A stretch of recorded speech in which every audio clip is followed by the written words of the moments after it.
আসসালামু আলাইকুম, BD sports টিভিতে আপনাকে স্বাগতম। বিশ্বকাপের গ্রুপ পর্বের শেষ ম্যাচের জন্য একাদশ ঘোষণা করল বাংলাদেশ টিম ম্যানেজমেন্ট। বিস্তারিত জানতে ভিডিওটি না টেনে সম্পূর্ণ দেখুন। বিশ্বকাপটা ভালোই কাটছে বাংলাদেশের।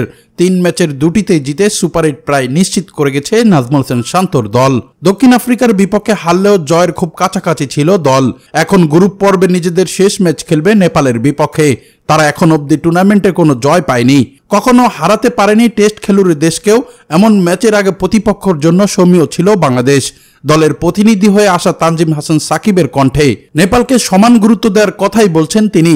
সংবাদ সম্মেলনে তানজিম বলেন, টি-20তে কোনো দলই ছোট বড় বলে কিছু নেই, প্রত্যেককেই সমানভাবে দেখার চেষ্টা করি। মাত্র 20 ওভারে খেলা, কখন মোমেন্টাম বদলে যায় কেউ বলতে পারে না।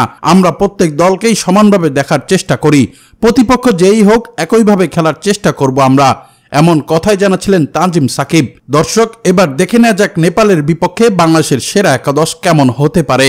ওপেনিংয়ে বরাবরের মতো নাজমুল হোসেন শান্তর সাথে দেখা যাবে তানজিম তামিমকে, 3-এ লিটন দাস, 4-এ তাওহিদ হৃদয়। দক্ষিণ আফ্রিকা ও শ্রীলঙ্কার বিপক্ষে দুর্দান্ত খেলা হৃদয়ের উপর বাড়তি নজর রাখবে টিম ম্যানেজমেন্ট। যদিও নেদারল্যান্ডের বিপক্ষে ব্যর্থ ছিলেন এই ব্যাটার, তবে আস্থার প্রতিদান দিতে প্রস্তুত তাওহিদ হৃদয়।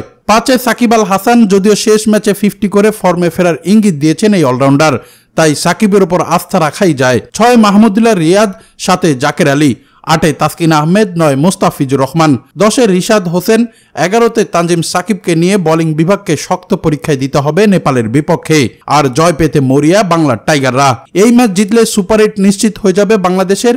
পরবর্তীতে সুপার 8-এ ভারত, অস্ট্রেলিয়া এবং আফগানিস্তানের বিপক্ষে মোকাবেলা করতে হবে টাইগারদের। তবে বৃষ্টির কারণেও যদি ম্যাচ ভেস্তে যায় তবুও 1 পয়েন্ট পাবে বাংলাদেশ।